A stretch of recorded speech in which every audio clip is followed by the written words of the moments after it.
Господин Радев, добре дошъл на улицата. Вече ще трябва да отговаряте за всички въпроси и за Боташ също, господин Радев. Госпожо президент, заместите се скандала Петрохан Гейт. Вие сте журналист и политик. Как можахте да направите тази огромна грешка? Това е позорна грешка, Иляна. Щете ли с Николай Копринков, докато Румен Радев беше президент? Не бягайте. Ако станете премиер, ще се налага да се спирате. Виждате ли се с Цветан Цветанов? Ходите ли в неговата къща в Пирингол? Господин Дейков, не сте ми казали защо дадохте пари на кантората на Лена Бориславова като министър на образованието. Румен Радев ще ви погълне ли вас Възраждане или ще се задави с вас господин Костадинов? Слушам те, Соня. Това е Соня Култоклиева. Добър ден, драги зрители! Аз съм Соня Култоклиева. Започва директното излъчване от студиото на ПИК телевизия. При мен вече е първият ми гост, професор Росен Стоянов. Добре дошли! Добър ден! Университетски преподавател сте, а за това се обръщам към вас. Младите хора, джензи поколението, което вие обучавате, или поне част от тях, които не ги мързи да ходят в университета на обучение, получиха ли това, което очакваха? Ако изобщо са имали някакво намерение, отивайки на площадите през декември миналата година, да влязат в политиката, да бъдат по-активни гласоподаватели. Какво е вашето впечатление? Все по-интересно им става да изказват мнение, да вземат позиция. Опитва се, разбира се, да аргументира. В интерес на истината имам щастието тези колеги, на които преподавам, да идват на лекции. Дори нямат и столчета в аулите, в които съм. Но така нямат и столчета, защото? Не достигат, седят прави и няма места. Защото сте харесван преподавател, при други не отиват. Знаете ли, темата е злободневна. Аз преподавам политически маркетинг, политически комуникации, политология. И то на хора, които занимават с пиар, журналистика и комуникационен мениджмент. Модерно, много. За тях е изключително важно и любопитно това, което става в момента, защото те вече са на възраст, в която могат да правят и трезва преценка върху емоцията, с която са обгърнати всички тези събития, особено от края на миналата година. И ясно е, че все още не са получили това, за което се бунтуваха тогава, предполагат, че ще го получат след изборите. И това лично мен ме радва не за друго, без конкретика в резултати и прогнози, а че тяхното участие ще се повиши, ангажираността им. Те ще се разпръснат със сигурност по най-различни политически харесвания, давайки вода си за различни от цялата палитра партии, но по-важното е, че ще ангажират собствения си живот с онзи граждански акт, който по време на избори никой не може да ни отнеме, особено в демокрация. Професор Стоянов, сега ще помоля нашият режисьор Христо Порязов да пусне едно видео, което ме изненада и впечатли. Много остро нападна Асен Василев пред малцината протестиращи онзи ден по тъмно пред съдебната палата. Ето там виждам дигнат един плакат. Радев, къде си? Къде е Спасителя? Виждате ли го? И аз не го виждам. Има една много хубава поговорка. Спасяването на давещите се е в ръцете на самите давещи се. Спасител няма да дойде, ние сами трябва да си свършим работата и да си отвоюваме държавата. Ето това е събитието, на което Асен Василев най-ненадейно каза: къде е Румен Радев? Имаше и плакати: Румен Радев, къде си? Асен Василев изказа една голяма глупост, че делото на давещите се е в ръцете на самите давещи се. Не знам как възприема сега. Дали Продължаваме Промяната, Демократична България, според него потъват и са отдавници, та трябва да се спасяват сами себе си. Това беше една явна провокация, която лично аз разглеждам в контекста на вече, макар и неофициално започналата предизборна кампания. Кампания, която ще има за цел да мотивира най-вече твърдите електорати, ядрата и да се опита да комасира около себе си така наречените гравитиращи или латентни, негласуващи до момента, но все пак с особено мнение по отношение на политиката. Ще бъде ожесточено най-вече от страна на онези, които ще инкасират най-големи загуби в електорален резултат и в маса подкрепящи ги.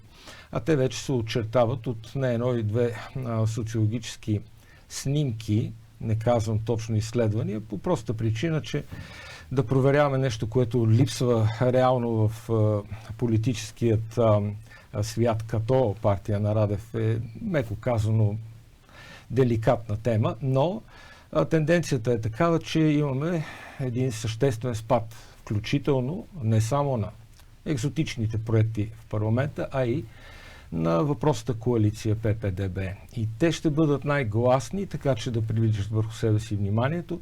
Те ще се опитват да се качат на раменете на онези, които ще получат високия резултат. Ясно е първите двама или трима кои са и ще стрелят по всички. Това е част от вече развихрилата се и все по-радикализираща се предизборна кампания. Въпросът е дали твърдото ядро на Продължаваме промяната Демократична България, които очевидно нищо не ги засяга.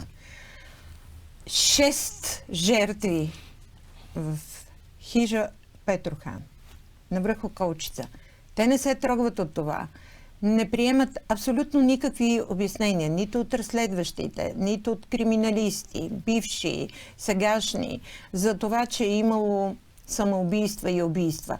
Те искат някой да е разстрелял тези добри хора. Първоначално даже пускаха версии, че това е сторено от властта, след това, че от мафията, после, че е някакъв световен заговор. Тоест, това е един електорат, който се съпротивлява неистово срещу фактите и срещу правдата. Искат своите любимци да ги виждат герои на деня. Героят на деня Асен Василев, обаче, колко сподвижници и избиратели може да събере сега, след тази гейско-педофилска история?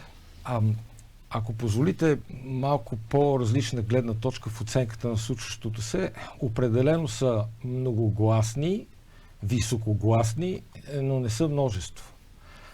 Елита на спомената от вас политическа формация и мотивираните около тях кръгове и малки балончета, там както ги казваме в социалните мрежи, заливат много дейно и ефективно за сега пространството с тези точно странни, да ги нарека, версии, които се опитват да налагат като водещи.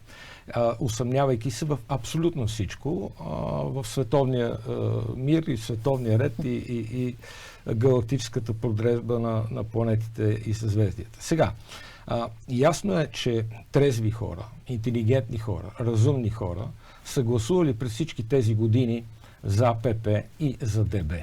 Несъмнено, хора с надежди, хора, които са динамични, млади, с професии, са се провидяли чисто генерационно, визуално, ако щете, и са се идентифицирали с новото, младото, бъдеща перспектива и хоризонт.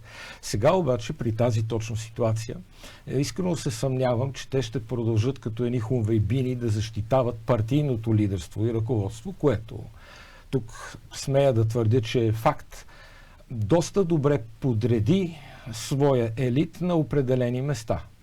От Европейския парламент, през Българска народна банка, вече в правителството, министерски постове, служебен министър-председател, дори елитите по места бяха ситуирани.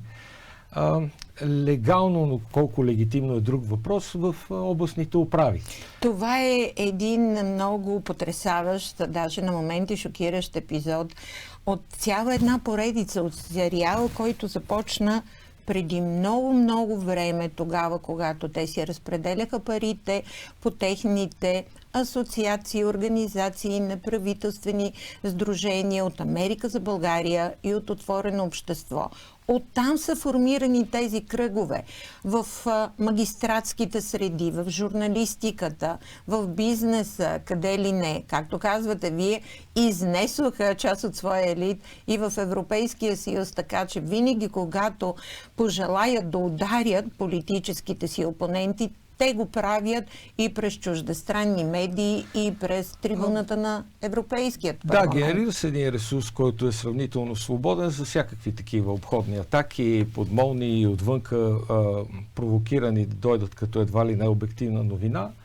Но в последните дни дойде от Съединените американски щати вест, че Тръмп окончателно е приключил с някои изворчета на, както го казахме преди години, износ на демокрация, които бяха ситуирани около Демократическата партия. И от тук нататък тези фондове, които захранваха в началото категорично, казвам моето мнение, демократизиращи структури в България, част от гражданското общество, но в последните години променили и своята визия, и концепция и оценката за случващото се и станали категорично рупор само на една част от обществото.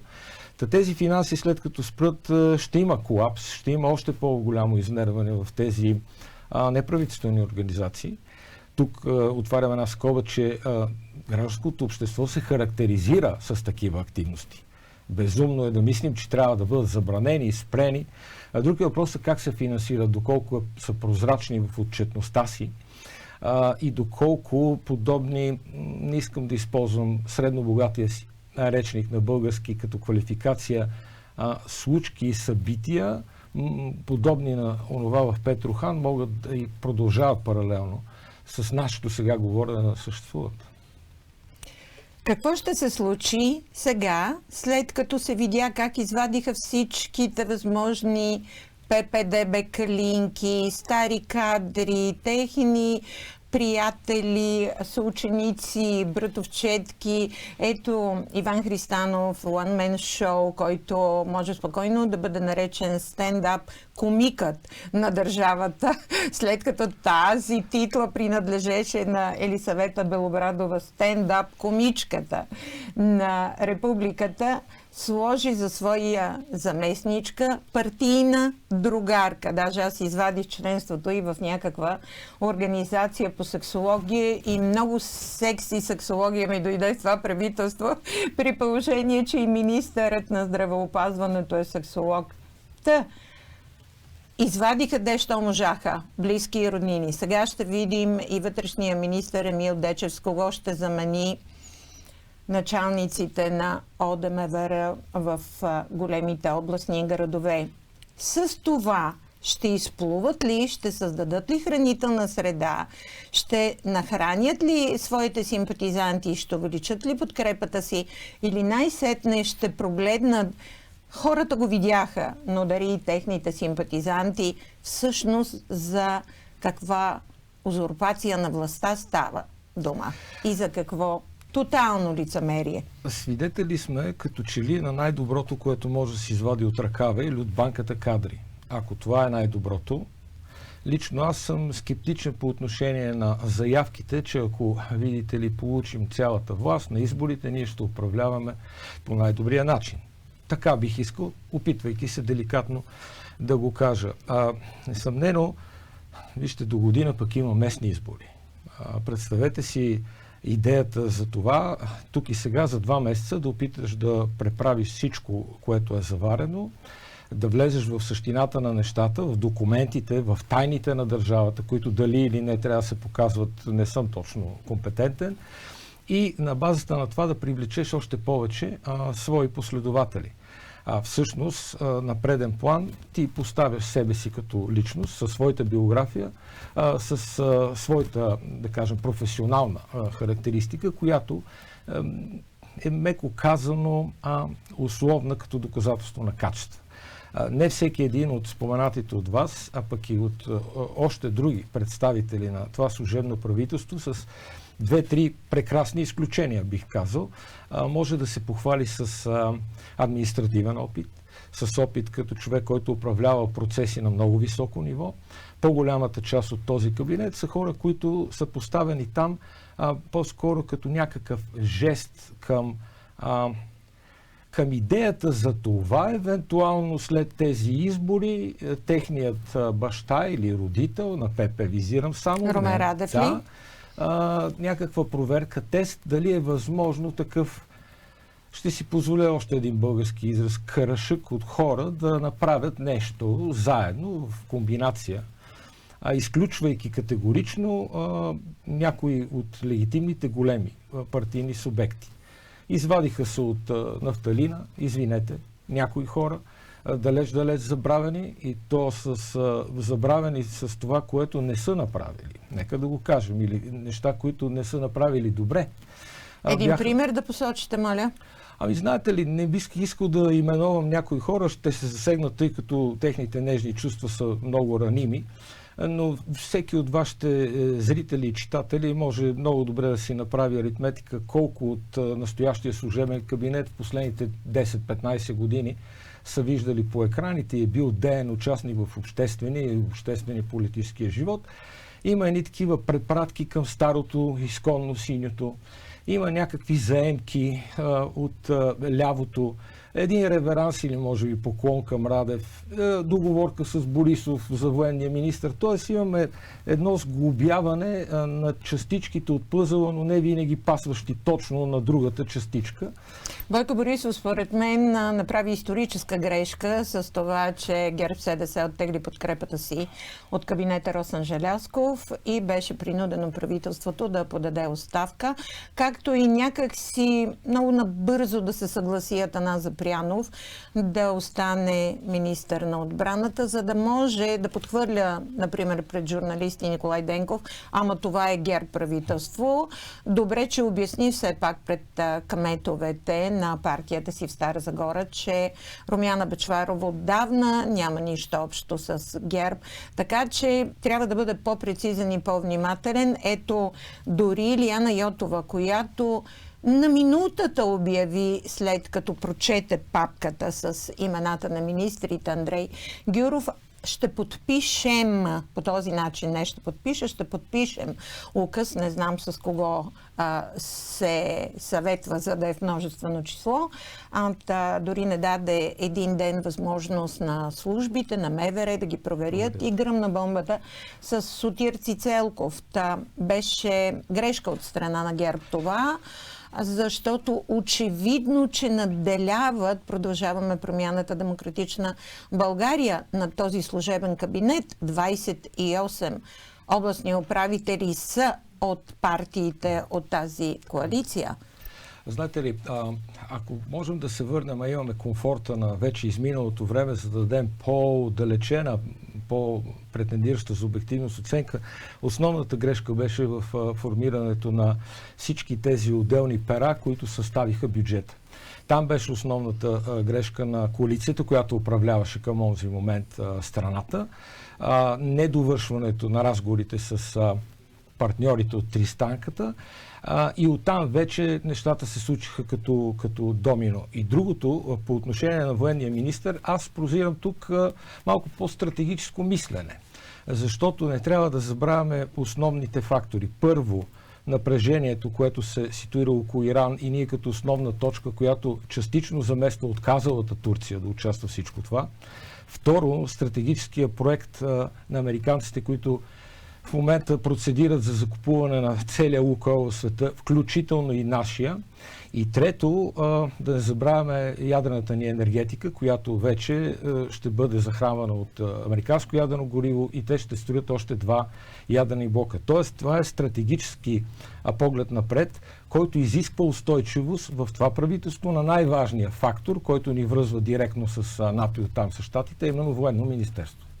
Едва ли точно Атанас Запрянов е единственият човек, който може да осъществява тази връзка. И аз бях изненадана, че Надежда Нейнски, симпатична ми е, тя ми е съседка, пазаруваме в един и същи плот и зеленчук на улица Шишман, където пък живее и Кира Петков. много сме се събрали, но тя не е била в активната политика от години. Дори, вероятно, не познава лично основните действащи лица. И точно в този драматичен момент, за който вие говорихте преди секунди, я пуснаха в най-дълбокото и, както виждате, тя успя драматично да раздели обществото на две с изявлението си по повод трагичната годишнина, 4 години от началото на войната Русия-Украйна. Знаете ли какво ми казаха от така наречената градска десница? Че всъщност Надежда Михайлова е извадена на светло, на слънце, сланирана, за да я противопоставят на Илияна Йотова в бъдещите, не след дълго, президентски избори в страната ни. Сега връщам се назад, защото това ми е работата да следя тези процеси и кандидатурите, дори на успешните. Имаше един кандидат на дясното, спомняте ли си, един изключителен юрист, високо ерудиран, на една стабилна възраст с много опит житейски, казваше се Неделчо Беронов. И както каза народа, той бе похарчен бадева. Просто беше сложен там, за да имат кандидат. Дори Лозан Панов също беше издигнат като кандидат, просто за да има дясното кандидат. Съжалявам. Не го подкрепиха тези, които преди това го показваха като своя икона, едва ли не, като беше начало на Върховния касационен съд. Ако някой проектира в госпожа външния ни министър потенциален кандидат на цялото синьо след време, лично аз скептично бих подходил с някаква перспективна, позитивна оценка за възможността да се изправи още повече към евентуалния кандидат Йотова. Нито биографията им, нито потенциала за развитие напред, ако трябва да сравняваме само двете, може да бъде съпоставим в полза на госпожа външния министър. Може би ще се сблъскат двете, това да е идеята на сценаристите. Вижте, професор Стоянов, вече наистина не е ясно кой е в задкулисието, защото твърде често не са антагонистични интересите. Напротив, препокриват се, партнират се. Аз провиждам сценарии в поведението на Румен Радев, като на военна операция. Той се скри, изтегли се. Не знаем кои са генералите, полковниците, командващите армията, кои са обикновените войници, които ще се хвърлят в битката. Да, провиждам и някакъв план двете дами, едната от ляво, другата от дясно, взаимно да се неутрализират и някой трети да спечели.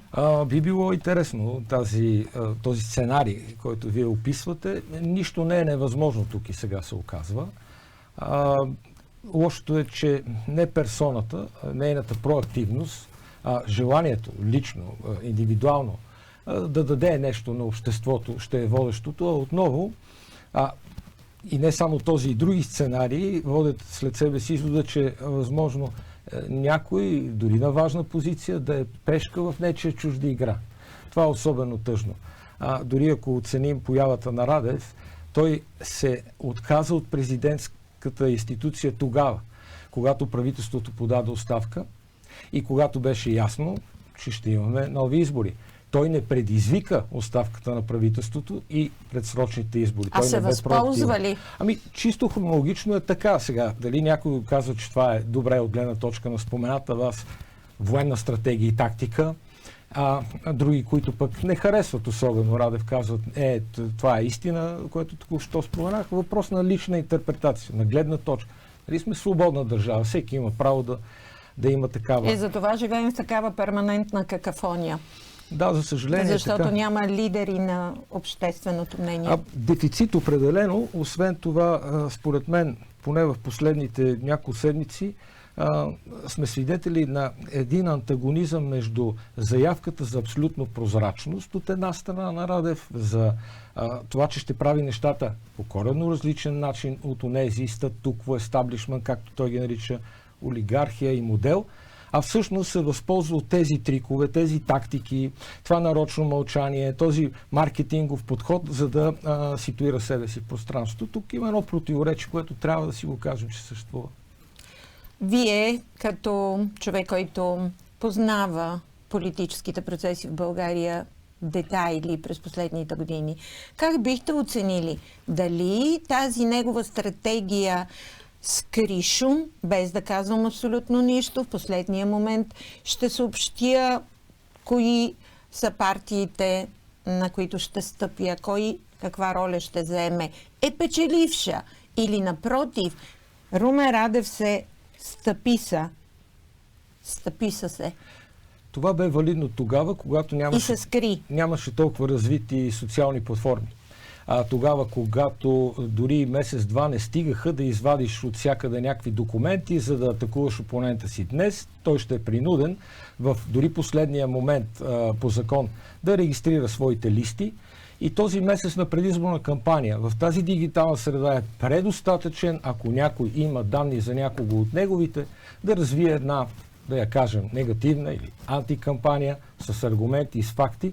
Света е абсолютно друг. Тази тактика няма да успее. Това е абсолютно ясно. Аз говорих с партийни деятели. Те ми обясниха, че досегашната практика показва, че вече е трябвало да се проведат събранията на местните структури. Те да излъчат списък с кандидати, да стигнат до централите в София, да бъдат одобрени или неодобрени, върнати обратно. Вече трябва на публични места да се събират подписи. Трябват хиляди подписи.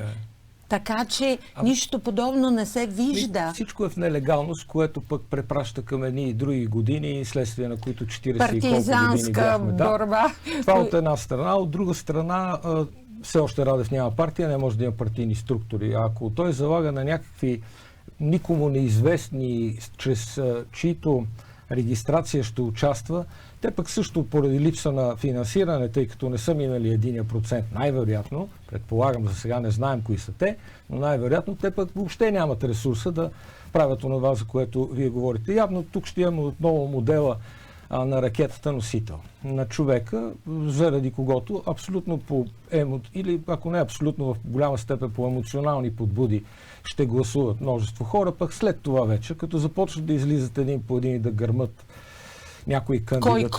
Кой е тогава, в листите, кой кандидат за депутат, кой за министър. Много бързо ще се отдъпнат хората. Ние сме виждали тази разумност на българина, който дава доверие, дава мандат и съответно достъп до обществения ресурс и много бързо го оттегля в първия удобен случай след това. Ще припомня само една приказка, която много често цитирахме журналистите. Всъщност това беше заглавие в чуждестранен вестник и той гласеше така: българите последни се напиват, първи изтрезняват. Може би и така сега ще стане, че ще се напият с ентусиазъм, с енергия, с очакването за нещо ново, но ще изтрезнеят скоро след това. И ако позволите да, може би приключваме вече, да се върнем отново към началото на нашия разговор, най-пък бързо вярват, повярват и се влюбват младите, но и те най-бързо се разочароват и оттеглят подкрепата си. Така че трябва много внимателно с тях. Благодаря ви, професор Стоянов. Драги зрители, прекъсваме за малко. Ще се върнем отново с разговор по телефона с евродепутата Емил Радев. Господин Радев, добре дошъл на улицата. Вече ще трябва да отговаряте за всички въпроси и за Боташ също, господин Радев. Госпожо президент, заместите след скандала Петрохан Гейт. Вие сте журналист и политик. Как можахте да направите тази огромна грешка? Това е позорна грешка, Илияна. Срещахте ли с Николай Копринков, докато Румен Радев беше президент? Не бягайте. Ако станете премиер, ще се налага да се спирате. Виждате ли се с Цветан Цветанов? Ходите ли в неговата къща в Пирингол? Господин Дейков, не сте ми казали защо дадохте пари на кантората на Лена Бориславова като министър на образованието. Румен Радев ще ви погълне ли вас Възраждане или ще се задави с вас господин Костадинов? Слушам те, Сончо. Това е Соня от Углиева.